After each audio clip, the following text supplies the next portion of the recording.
Tonight on Ukraine Today, a fierce battle. Russian invaders have changed tactics and launched assaults in southern Ukraine. A night of terror. Russians attacked Dnipro with drones, killing 3 civilians. Among the victims, a 16-year-old girl. Inevitable revenge. President Zelensky says Ukraine has every right to strike back at the killers of its people as harshly as they deserve. World War III or just a shortage? A former US National Security Advisor explains why Ukraine hasn't received ATACMS missiles. The coalition of the willing, who is ready and able to guarantee Ukraine's security, and what's the latest on the peacekeeping mission. All that and more, right now, on Ukraine Today.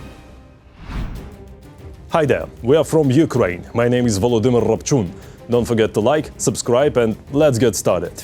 In southern Ukraine, Russian troops have changed tactics. According to Ukraine's defense forces, they've started conducting assault operations in unit formations. In one of the recent attempts to breach Ukrainian defenses, the enemy deployed at least 320 troops, 40 armored combat vehicles, 3 tanks and about a dozen buggies. Thanks to aerial reconnaissance, the Ukrainian military spotted the movement early. Drones and artillery hit the Russian assault group. The battle lasted over 2 hours. The result: Ukraine held the line. Russia lost 140 troops, 29 combat vehicles, and all 3 tanks were damaged.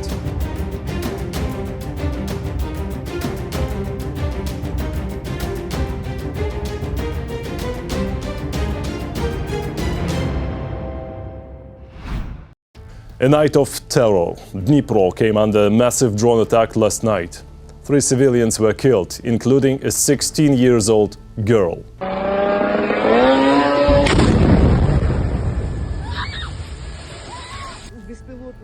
A drone started flying here. A girl was walking here, ran into the house, and the drone crashed, and she just ran in and was killed by a blast wave of glass. 16 years old, the girl was not killed. Then these explosions started. Well, I took the dog and went down in what I was wearing, in my pajamas. We call our neighborhood a student town. You can see that. It seems to me that they are killing our youth. Dozens were injured, including children. Private homes and apartment buildings were hit, among with schools, a post office, an administrative building and stores. Cars were smashed, windows blown out, property destroyed. In the morning, Russian drones were heading toward Mykolaiv to kill more civilians. Mobile air defense teams managed to intercept many of them.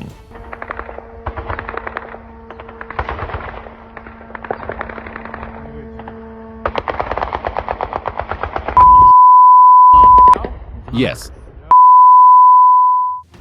But no air defense system is 100% effective. That's why more systems are essential to protect Ukrainian cities.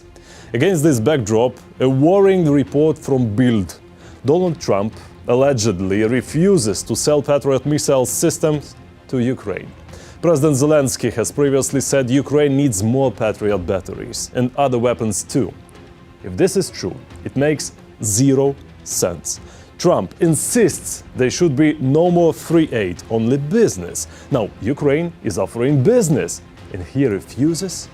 Can anyone explain what the hell is going on? Please let us know in the comments below. Maybe your insight will help make sense of this madness.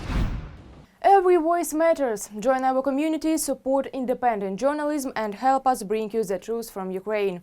Become a member of Ukraine Today. Join us now. Or maybe, just maybe, the reason is this.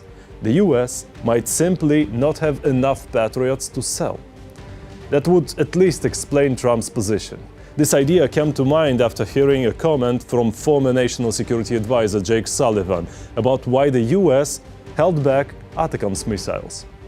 Remember, since the very beginning of Russia's full-scale invasion, Ukraine has been asking for them. And Washington kept saying no. Some analysts even suggested it was out of fear of World War III.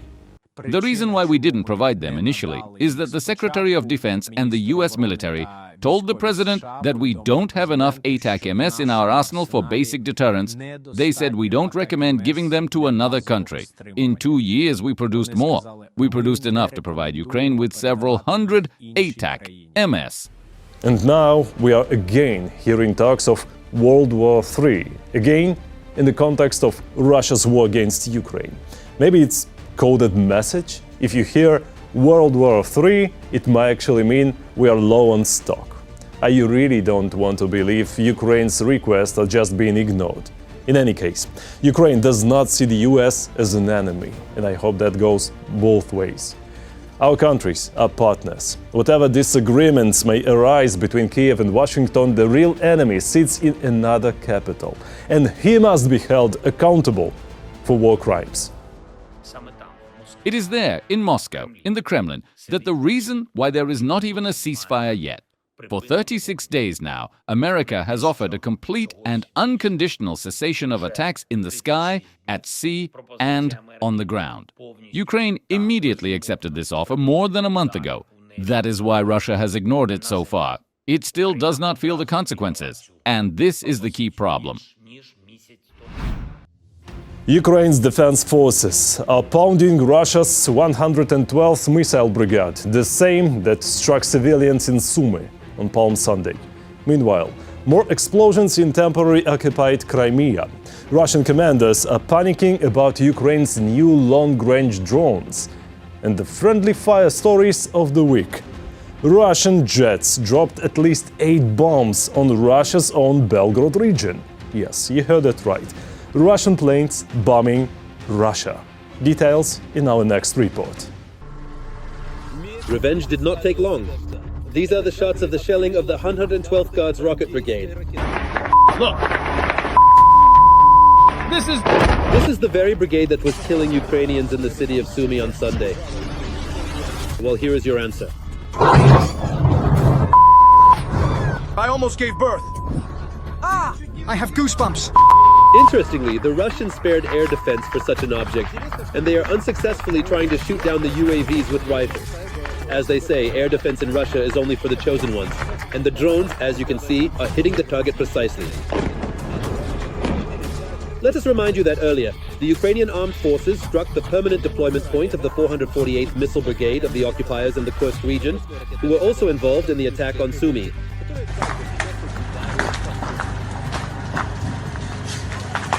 And at this time, Crimea also trembled. The Russian Ministry of Defense claims that Crimea was attacked by 2 aircraft-type UAVs. And by the way, deep state analysts claim that the Ukrainian Armed Forces have started using the latest Ukrainian ultra-light unmanned aerial systems, B-1 at the front.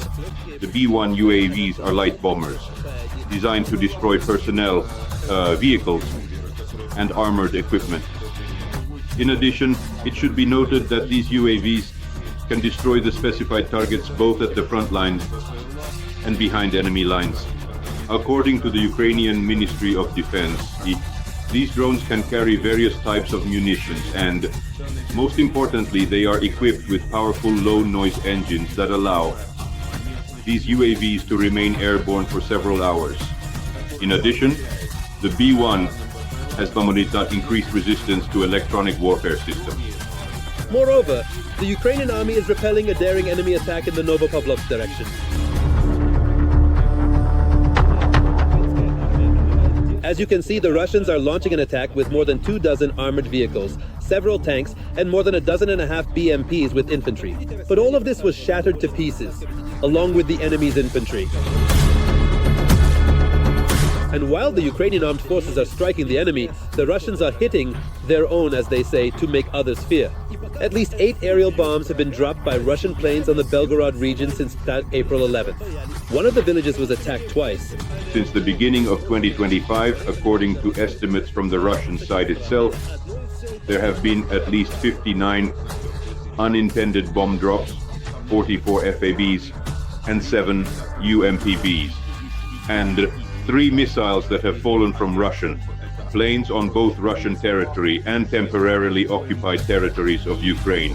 This is evidence that the Russian Federation is effectively facing the issue of lacking the ability to modernize and conduct current major repairs.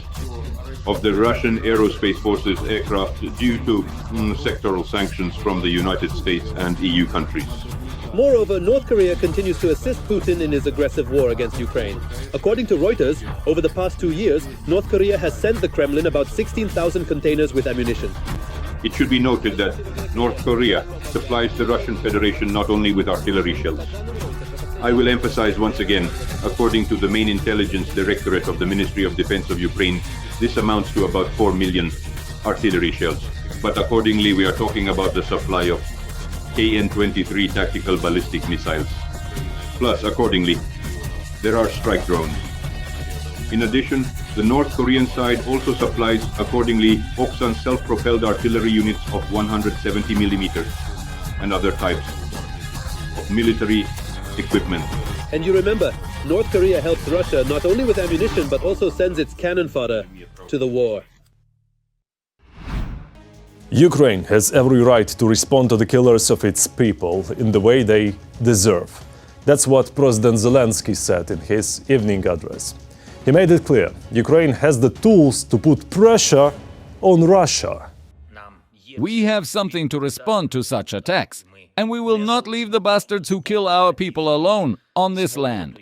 We have every right to do so. It is absolutely fair to respond to the killers as they deserve. Russia must come to terms with the idea that Ukraine's strength is inevitable, and a real lasting peace can be achieved only when reality forces Russia to come to terms with our capabilities.